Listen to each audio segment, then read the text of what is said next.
Buenas noches, tengan todos y cada uno de ustedes. Vamos a dar inicio a este webinar de hoy. Vamos a compartir el tema de psicoterapia de reducción del daño desideologizante. Esto es una forma de trabajo. Ya el doctor Vindas, que es la persona invitada que seguidamente voy a presentar, nos explicará en qué consiste. Hay muchos mitos con relación a la atención de personas en situación de adicción, los TUS, ¿verdad? Los trastornos por uso de sustancias. A veces uno de ellos es que la persona tiene que estar con cierto grado de abstinencia y otra serie de condiciones para poder ser atendidas, pero hay una serie de realidades que definitivamente dan cuenta de que en la realidad muchas situaciones no son así y hay que verlas de otra forma, de otra perspectiva. Y eso es lo que hoy queremos conversar. Tratar a la persona que está pasando por una situación de uso de sustancias de una manera humana, desde una perspectiva de derechos humanos, considerando la perspectiva de género en desarrollo también y una serie de enfoques más para poder entender las personas que transitan por esta situación.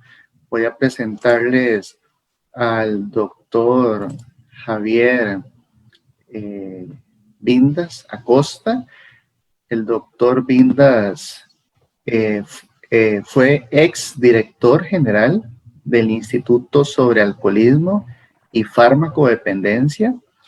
Cuenta con una maestría en psicoterapia gestal. Tiene una certificación internacional en psicoterapia counseling. También cuenta con un diplomado en logoterapia del Instituto Colombiano de Análisis Existencial de Logoterapia de Víctor Frank. También es terapeuta certificado por el Instituto Albert Ellis en New York. También es terapeuta certificado en psicoterapia de reducción de daños, enfoque de derechos humanos. También es terapeuta certificado en entrevista motivacional. Cuenta con estudios en filosofía y es profesor de la maestría en estudio de las adicciones de la UNED acá en Costa Rica. Y es miembro activo del Colegio de Profesionales en Psicología. Bueno, así las cosas. Javier, agradecerte que hayas aceptado la invitación, sacar este ratito para de manera muy generosa compartir este tema con nosotros. Sabemos que es un tema complejo también, no todos los que están en el tema de las adicciones entienden toda esta complejidad y otros prefieren mejor no meterse ahí, ¿verdad? Entonces, y bueno, estamos frente a personas que necesitan también acompañamientos y queremos entender, conocer sobre esto y la persona indicada sin duda es usted. Entonces, cordial bienvenida y te doy la palabra. Muchas gracias, Ender. Bueno, primero agradecerte la invitación porque me parece que estos espacios son importantísimos para poder estar ampliando las perspectivas, sobre todo de todos los que estamos relacionados con la psicología y con el trabajo interdisciplinario, ¿verdad? Con trabajo social, con enfermería, con medicina, con terapia ocupacional. Y creo que estos espacios son precisamente fundamentales para poder generar intercambio de ideas y rupturas de paradigmas en realidad. Eso es lo que más me motiva, ¿verdad? Porque en realidad, y quiero empezar desde ahí, un poco la psicoterapia de reducción de daños entendida como parte de los enfoques que están siempre comprometidos con una acción directa en cuanto al acompañamiento de la persona que usa sustancias, ¿verdad? Pero con una acción en la que no, en un acompañamiento, una intervención, una atención en la que no se supone que la abstinencia, como bien decías, es el ideal o es el indicador de éxito terapéutico, sino que más bien se acompaña a la persona desde sus necesidades. Entonces, una primera definición de psicoterapia y reducción de daños es esa, ¿verdad? Y es un poco lo que se desarrolla desde Marlat, digamos que esta psicoterapia en realidad tiene un fundamento. Cualquier psicoterapia siempre va a plantear el objetivo ético de acompañar a los seres humanos en sus necesidades y en sus decisiones de vida, ¿verdad? Entonces, tanto desde psicoanálisis como desde cognitivo-conductual, como desde la psicoterapia humanista, o incluso desde la psicoterapia transpersonal, siempre va a haber este objetivo, ¿verdad? Pero en psicoterapia y reducción de daños es especialmente importante porque el tema del consumo de sustancias es un tema que está muy estigmatizado y entonces hay que primero contextualizarlo, ¿verdad? Yo creo que uno no puede como terapeuta o como persona que trabaja en estos ámbitos, como consejero, no es sano estar haciendo una intervención sin conocer cuáles son los parámetros ideológicos que lo atraviesan, ¿verdad? Y esto es como es lo primero que quiero hablar, contextualizar qué es lo que estamos haciendo con respecto a nuestra práctica profesional. Desde ahí yo parto de una tesis que planteé creo que hace como 2 semanas, en un conversatorio que hizo una semana de psicología, en colegios de psicólogos sobre el Social Dilemma, ¿verdad? El documental que lo recomiendo, el Social Dilemma, que habla sobre cómo esta sociedad impone, ¿verdad?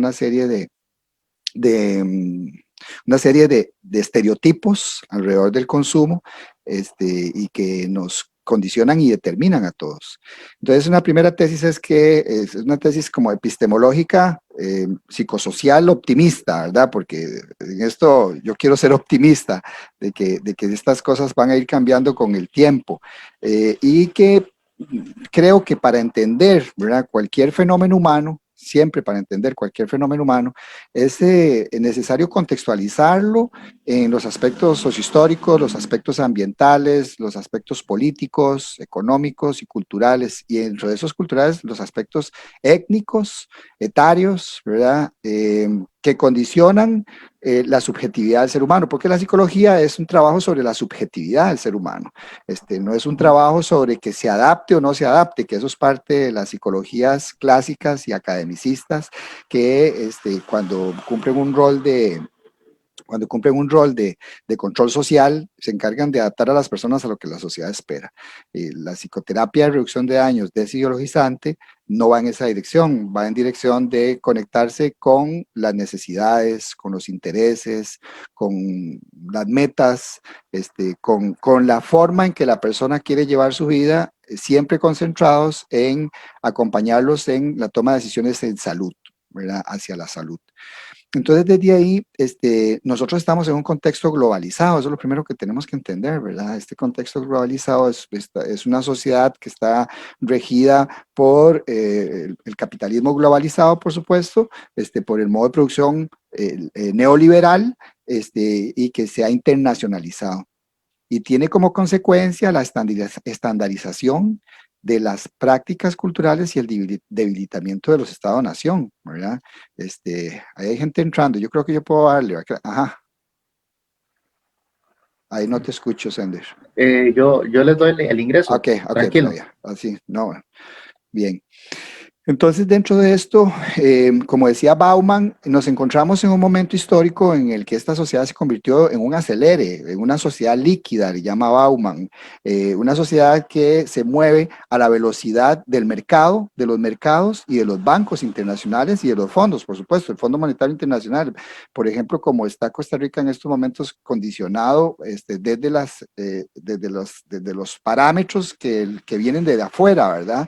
Y esto es lo que vamos a conversar ahorita, es lo que llamamos ahora el colonialismo, ¿verdad?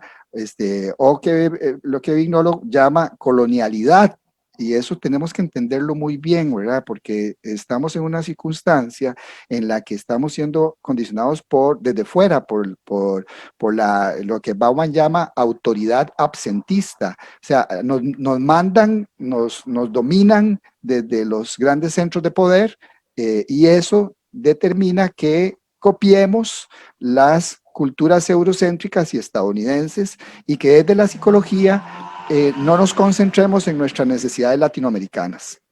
Y ese es el concepto de descolonización que planteaba Enrique Dussel, ¿verdad? Y que es el primer filósofo que empieza a plantear esto seriamente en Latinoamérica alrededor de las filosofías de la liberación. Y entonces, entendiendo todo esto, estamos en un elemento, en un entorno capitalista que en el documental que nombraba le llaman capitalismo de vigilancia, porque están constantemente detrás tuyo para ver cómo te condicionan, cuáles son los likes y cuáles son, cómo es que a través de los algoritmos, por ejemplo, de Facebook, entonces visualizan cuáles son tus necesidades y por dónde es que van tus intereses, y entonces te condicionan en esa dirección y te mandan toda la información que vos estás necesitando, ¿verdad? Entonces, aquí lo que quiero decir con todo esto es que los medios de comunicación, las redes sociales, que son lo moderno, ¿verdad? Los aparatos ideológicos del Estado, que llamaba Louis Althusser, se encargan de crear realidades, y esas realidades son realidades ideológicas que los seres humanos asumimos como ciertas, como una gran matrix, ¿verdad? Para todos los que vimos la Matrix, como una gran matrix en la que estamos creyendo que es una verdad cuando es una falsa conciencia, que es la definición de la ideología. Entonces tenemos que estar muy conscientes de eso, o sea, los psicólogos tenemos que ser gente despabilada, es lo que quiero decir, porque de otro modo, si no estamos conscientes con un pensamiento crítico sobre todos estos elementos que estoy nombrando, entonces seguimos reproduciendo una ideología, creyendo que esa es la verdad, y no tomando conciencia de que estamos condicionados desde ahí. ¿A qué voy con todo esto? Que la psicología, que no es consciente de estos procesos sociales, de estos procesos políticos, históricos, se convierte en un aparato de control social, y desde ahí, entonces se estructuran representaciones sociales que van en dirección de definir qué es normal y qué es anormal. Y desde esta normalidad a normalidad, entonces la sociedad, desde una perspectiva binaria, desde una perspectiva patriarcal, desde una perspectiva de las ideologías tradicionales, no admite la diversidad, no admite, no incluye a las personas diferentes, y dentro de esto están todas las poblaciones vulnerabilizadas, ¿verdad? Que Sender hace mucho énfasis en esta parte. Yo estoy de acuerdo con el pensamiento de Sender en términos de plantear que no es tanto que existen personas vulnerables, sino que personas vulnerabilizadas, grupos vulnerabilizados, poblaciones vulnerabilizadas, como con la población LGBTIQ+, como los trabajadores del sexo, como las personas que están privadas de libertad, y como las personas consumidoras de sustancias psicoactivas, especialmente las consumidoras de sustancias psicoactivas ilegales. Entonces, este sistema excluye como la mar, ¿verdad? Como el mar tira para afuera lo que no es adaptable, ¿verdad? Y entonces, en ese sentido, eso es una condición y es un contexto que quiero, digamos que primero nombrar, ¿verdad? Que es todo lo que genere utilidad es lo que se queda dentro del sistema, ¿ok? Y lo que se queda dentro del sistema entonces es todo lo que genere compulsión, todo lo que genere consumo, y este es el sistema en el que estamos, ¿verdad? Entonces, desde esta perspectiva, siguiendo un poco en este elemento, Mignolo plantea que los procesos coloniales empezaron, por supuesto, a partir de la conquista, ¿verdad? Que fue todo un proceso político en el que hubo una imposición de la forma de ver el mundo de los europeos en primera instancia, bueno, que asumimos que el colonialismo pasó hace 4 o 5 siglos, ¿verdad? Pero eso no es cierto. Mignolo plantea el concepto de colonialidad, que es que cómo es que todavía hay permanencia de ese dominio a nivel de los saberes, a nivel de las ciencias, a nivel de la cultura. Y entonces, desde aquí, el colonialismo es el modus operandi de la globalización.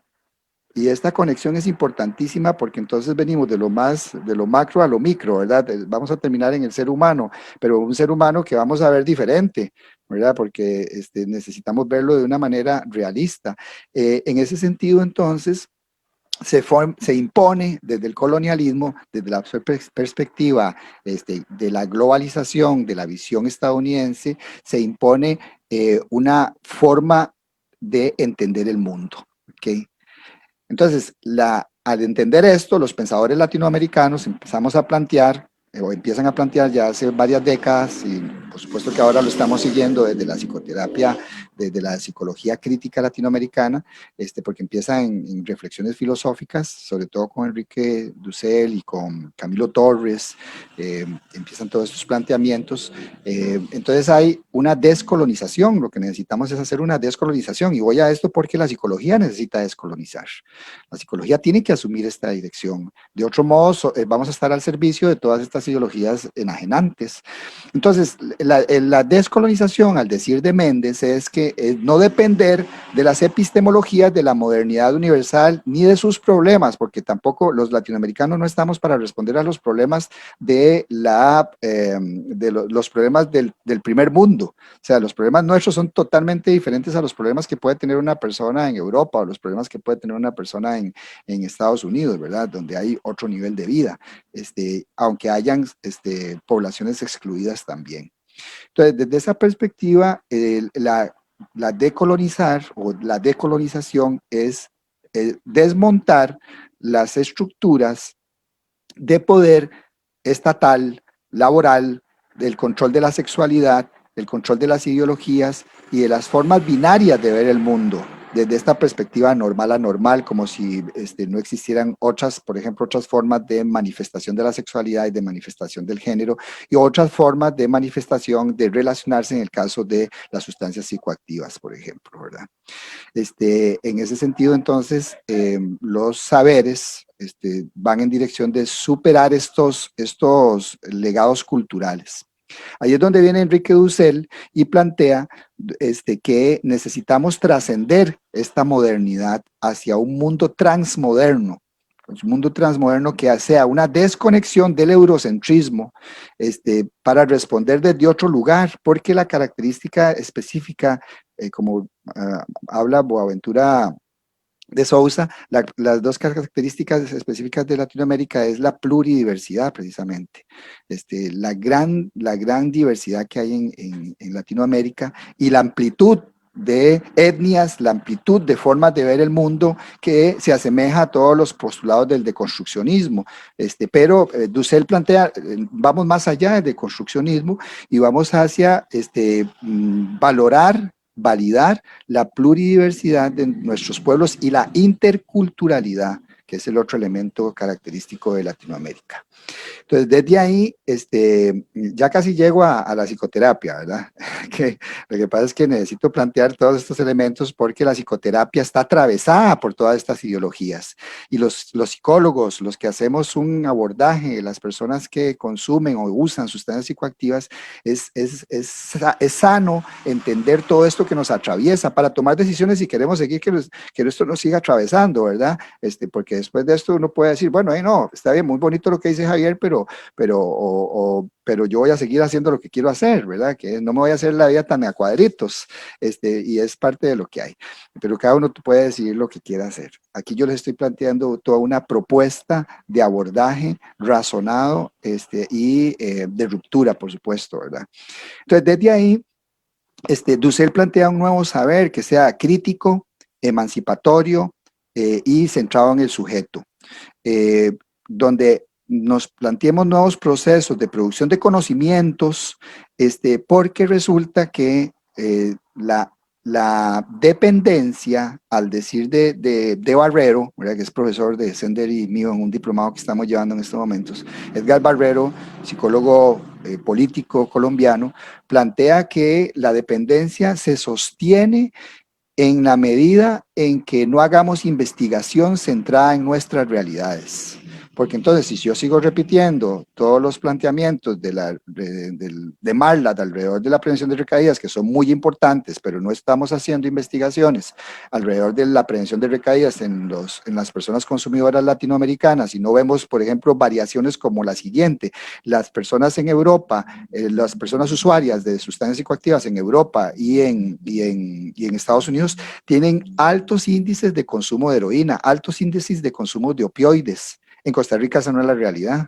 En Costa Rica los altos índices están más relacionados con las drogas legales primero y luego con cannabis y cocaínas fumables, ¿verdad? Como el crack. Entonces tenemos que hacer, estas son nuestras realidades, ¿verdad? Entonces tenemos que hacer esta liberación de saberes, tiene que ir en dirección de generar investigaciones autóctonas que planteen las necesidades, los intereses, los problemas que se generan en Latinoamérica y propiamente en Costa Rica. Y esto es una de las cosas que nos está debiendo el Estado también, ¿verdad? Porque las investigaciones que se hacen en Costa Rica son puramente, de parte del Estado, son puramente cuantitativas. Entonces lo que te dan es un montón de números de cuánta gente consume y cuánta gente consume alcohol y cuánta gente consume cannabis, pero no hacen investigaciones centradas en la persona, cualitativas, que estén entendiendo la cotidianidad de las personas y de lo que los seres humanos están viviendo en sus realidades. Entonces, desde aquí necesitamos seguir generando cambios en esta dirección. Para terminar esta contextualización histórica, ideológica, política, también hay que hablar de Boaventura de Sousa Santos, ¿verdad? Que es un autor que plantea que la epistemología que tenemos en Latinoamérica es una epistemología que es más amplia que la epistemología del resto del mundo, precisamente secundando las ideas de Dussel con respecto a la diversidad y a la interculturalidad. Pero entonces, ¿qué es lo que pasa? Que estas realidades de la diversidad y la interculturalidad no son importantes desde el punto de vista de que no son temas de Europa y no son temas de Estados Unidos, sino que son temas que tenemos que ver nosotros y que tenemos que trabajar nosotros. Entonces, en ese sentido, hay que romper esa lógica planteada Boaventura de Sousa, hay que romper esa lógica con las culturas científicas que están centradas en la ciencia occidental, y concentrarnos en lo que él llama la ecología de los saberes. La ecología de los saberes es un concepto importantísimo porque Boaventura de Sousa plantea que necesitamos concentrarnos en los conocimientos de las epistemes, de las formas de ver el mundo populares, las formas de ver el mundo tradicionales de nuestros pueblos, las formas de ver el mundo de los indígenas, de nuestros campesinos, de nuestras zonas urbanas y de nuestras zonas locales.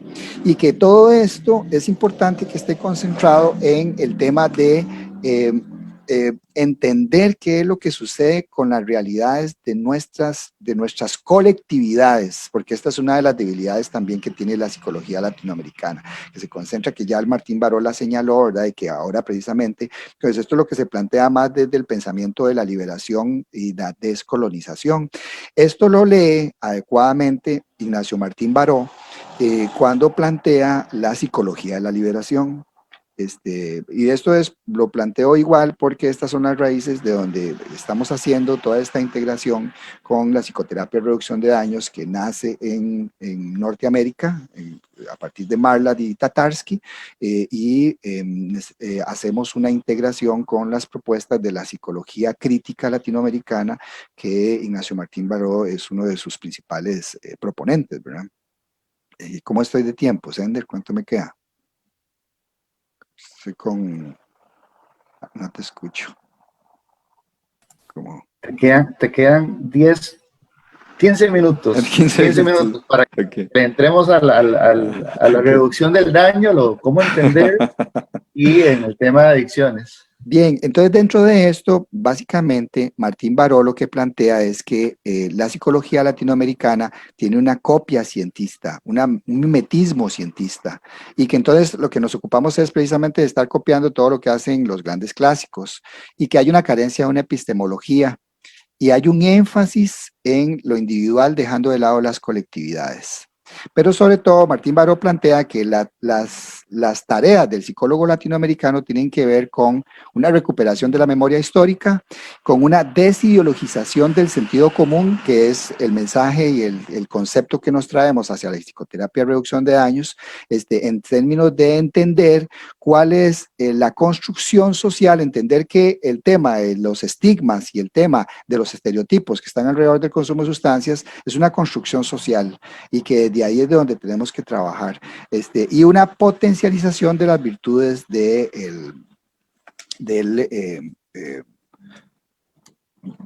las poblaciones. Él decía que había que trabajar con las poblaciones reprimidas. Entonces, la tarea del psicólogo latinoamericano es una desideologización del sentido común y hacer una epistemología que parta del estigmatizado. De tal manera que nosotros nos concentremos, y aquí voy a la psicoterapia de reducción de daños desideologizante, en desarticular estereotipos, y ya voy a hablar sobre esos estereotipos, desnaturalizar y hacer un análisis que esté más centrado en la diferencia que en la enfermedad. Porque ese es uno de los estereotipos viejos. Y se aborda la relación de las drogas como una carga simbólica del estigma, más que precisamente como una enfermedad. Entonces, ¿qué plantea la psicoterapia de reducción de daños? Ok, empecemos por reconocer cómo es que hay básicamente 5 mitos, 5 estereotipos alrededor de las personas que consumen sustancias psicoactivas y alrededor del fenómeno de droga. El primer mito que notamos es el de la diferenciación entre drogas legales y drogas ilegales, porque las drogas legales son aceptadas y las drogas ilegales se ven como decadentes, con un fatalismo, como la droga ilegal como sinónimo de paro, ¿ok?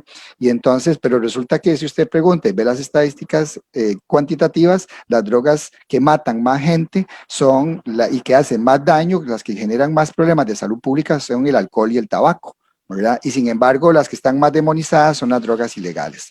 Y que esto es una división binaria que no ayuda en la recuperación de las personas que consumen drogas ilegales, por ejemplo. El segundo estereotipo es una visión moral, droga buena, droga mala, que está relacionada con la visión jurídica de drogas legales, drogas ilegales. Entonces hay una tolerancia a las legales, ¿verdad? Sin embargo, son las que matan más y se sataniza las ilegales.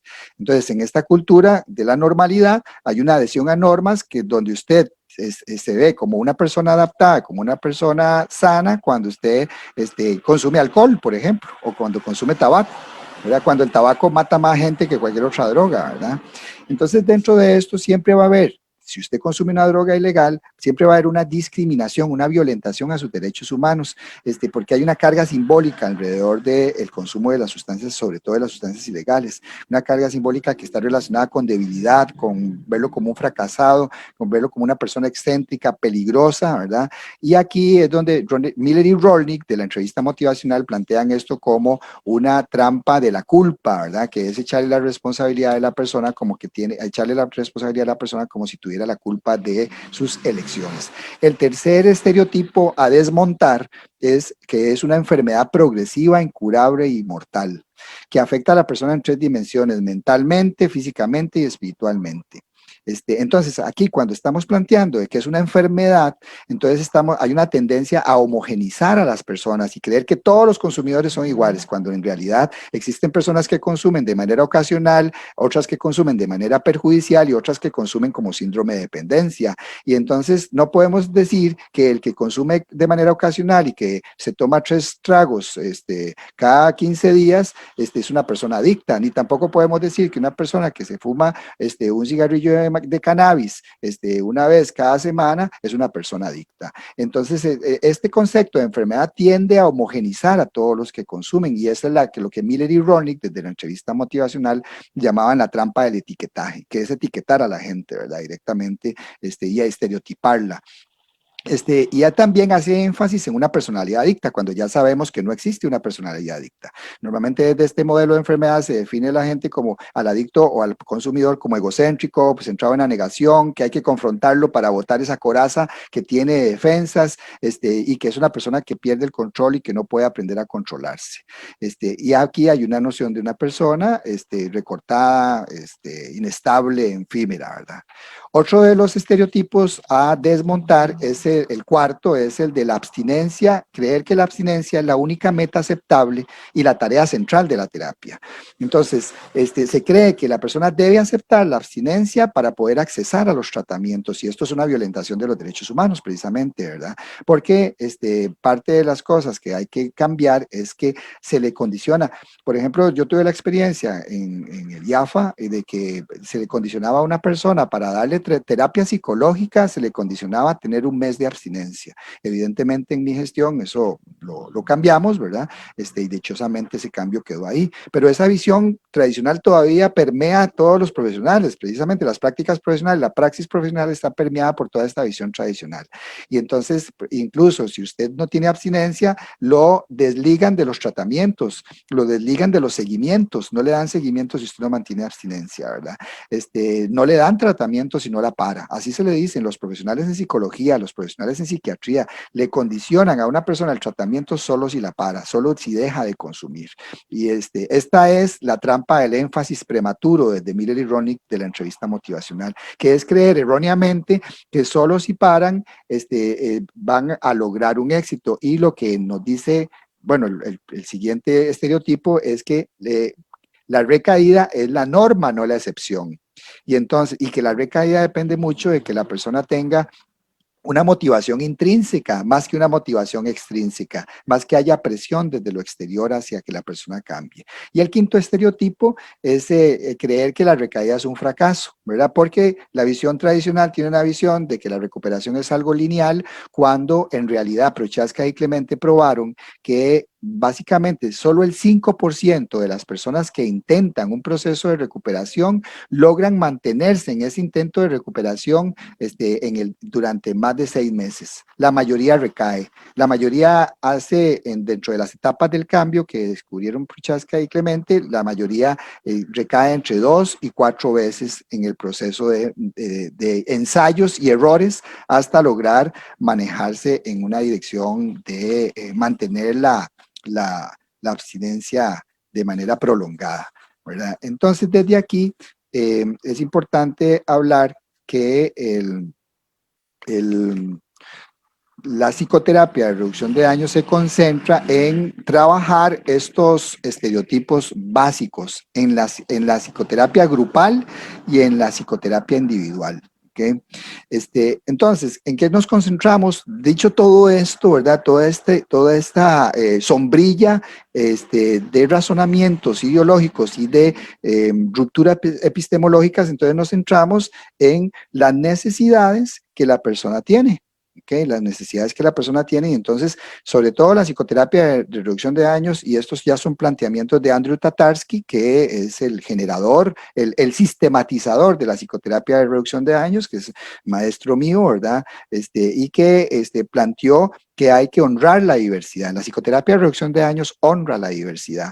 Es una psicología que está centrada en lo pragmático y centrado en lo compasivo, que es tener un gran respeto sobre las elecciones que la persona tiene en su relación con el consumo de sustancias. Está basado en evidencia, nos basamos básicamente en los planteamientos de Prochaska y Clemente, los planteamientos de Alan Marlatt desde la prevención de recaídas, en los planteamientos de la entrevista motivacional, que es quizás la psicoterapia que está más...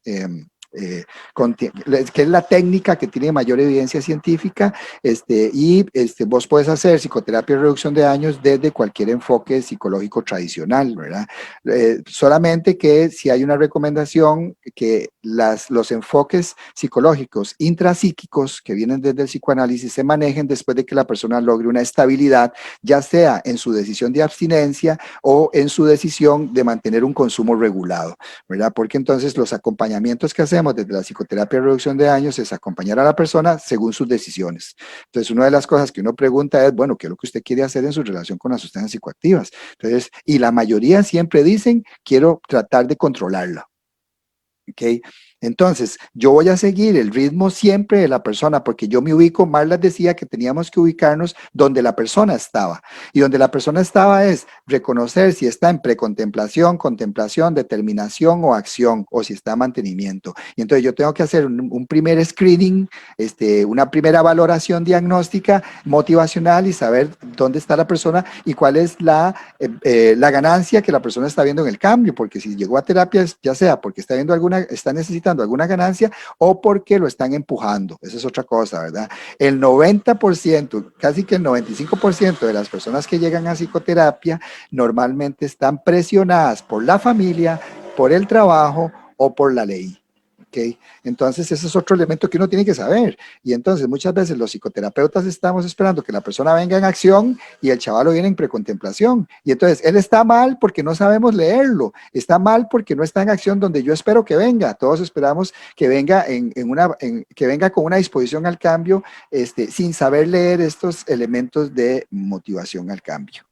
Entonces, Ok. la psicoterapia y reducción de daños, ¿cuánto tiempo me queda? Ya estoy. Ya estamos para tener un diálogo con las personas y las preguntas y comentarios, pero 2 minutos. Sí, ok. Entonces, dentro de esto, es una intervención sistémica, es una intervención que respeta la elección personal, que se concentra en la responsabilidad individual, que es integrativa, como lo decía, ¿verdad? Tenemos elementos de todos los campos y tenemos un enfoque biopsicosocial, sino que acá tenemos un enfoque psico-bio-socio-espiritual. ¿Okay? Primero está los aspectos de construcción social, ¿okay? Primero están los aspectos psicológicos, los aspectos biológicos son importantes, no los demeritamos, pero los aspectos de neuroadaptación, los aspectos relacionados con la dopamina, con el síndrome de abstinencia, los consideramos, por supuesto, por eso es que es una psicoterapia integrativa, pero nos concentramos precisamente en desmontar todos estos estereotipos que he nombrado que se mantienen constantemente en las personas a la hora de repetir todas estas ideologías normativizantes. Entonces, más o menos eso es como una visión general. Hay otras cosas que podemos hablar, pero de acuerdo a las Okay. intervenciones. Ok, no, Javier, más bien muchísimas gracias. Y aquí es donde abrimos un diálogo tanto a las preguntas que puedan plantear en el Facebook como las que puedan plantear las personas que están aquí en el Zoom con nosotros. Mientras las pensamos, yo voy a hacer un resumen de lo que don Javier, el doctor Vindas, acaba de decir y una pregunta para motivarles a ustedes también en esa interacción. Yo he rescatado así en grandes 5 cosas importantes, a manera de resumen que el doctor ha mencionado. Bueno, la importancia número 1 de una ruptura ideológica, ¿verdad? Eso es como el punto de partida. Si nosotros estamos perpetuando prácticas colonizantes o si nos estamos centrando en la persona, como punto número 1.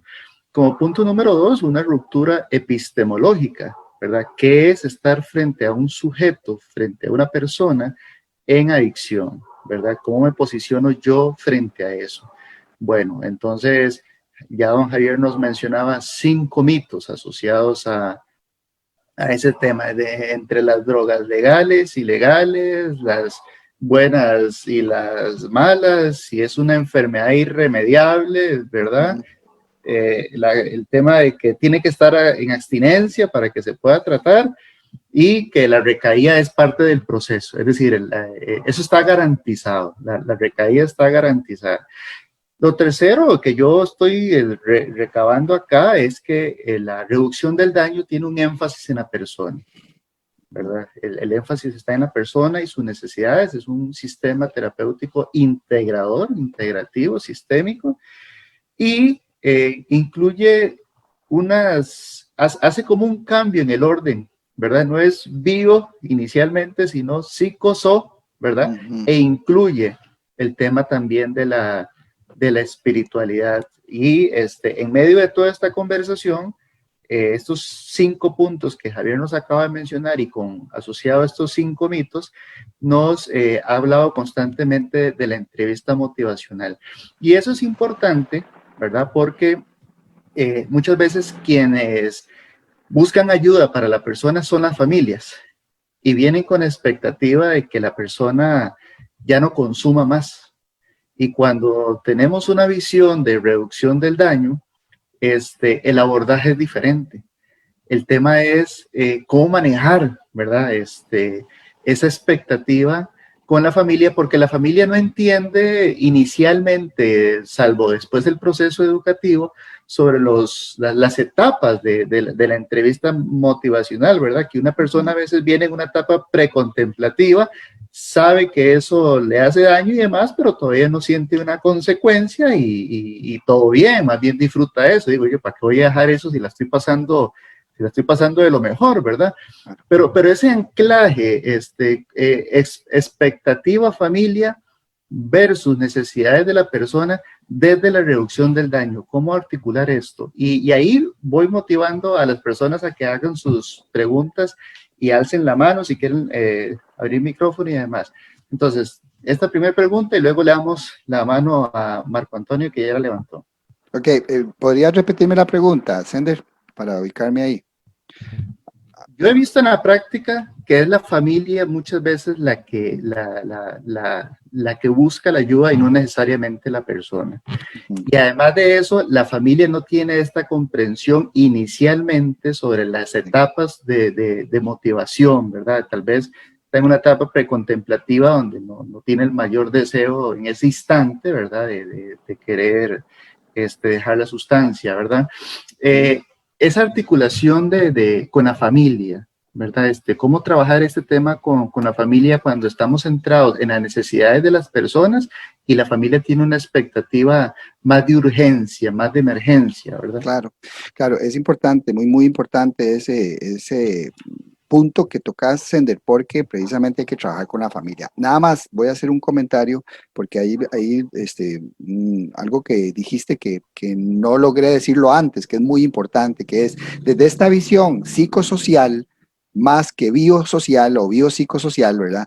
Desde esta visión sociocultural, hablamos no de trauma individual, sino de trauma psicosocial, ¿verdad? Que Martín Baró planteó y entonces nosotros le damos esta forma porque los traumas que tiene una persona ante el rechazo, por ejemplo, y ahí hay una pregunta que ahorita la vamos a asociar, ante el rechazo que tiene la persona social, entonces hay una represión de mis conductas, hay una represión de mi personalidad, hay una represión para poder expresar quién soy, ¿verdad? Y entonces ahí hay un trauma psicosocial provocado por estereotipos, por estos 5 estereotipos que planteé, y entonces te los topas en la psicoterapia y necesitas trabajar estos elementos para ayudar a la persona a tomar conciencia de que una cosa es lo que dice la sociedad y otra cosa es lo que es la realidad también, ¿verdad? Dentro de estos elementos normativizantes. Entonces, el tema del trauma psicosocial es esencial.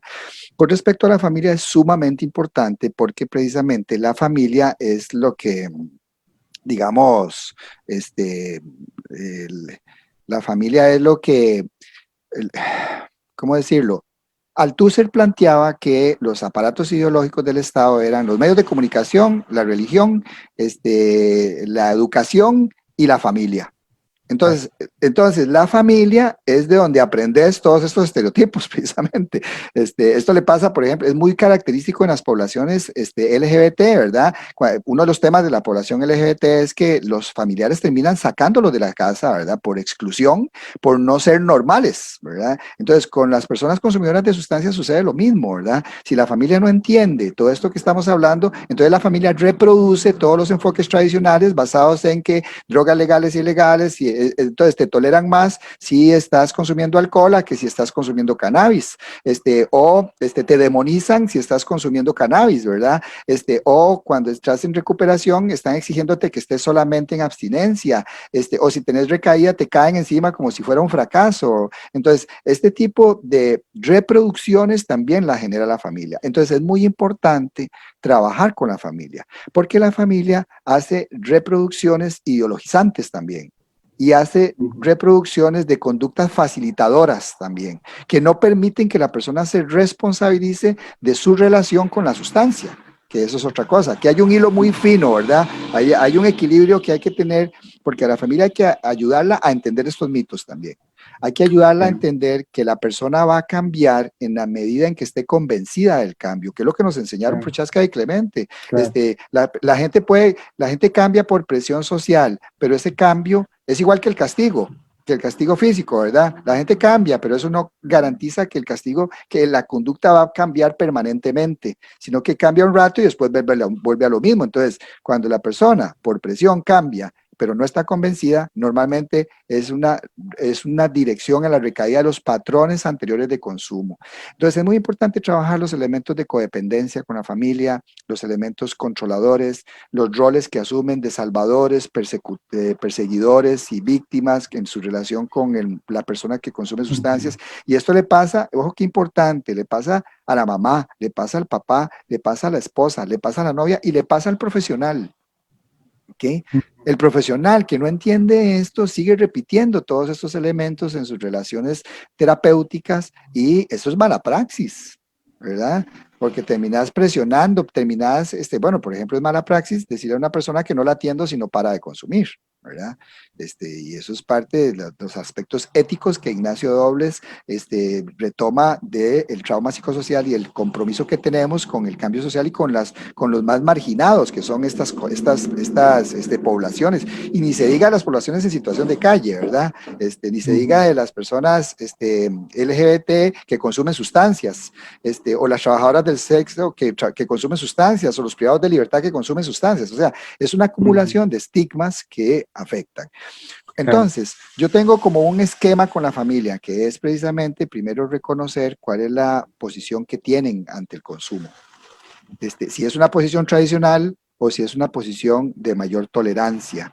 Porque en realidad lo que hay que hacer con la familia es concentrarse, igual que desde todo abordaje, ¿verdad? Concentrarse en los daños a la salud que produce el consumo.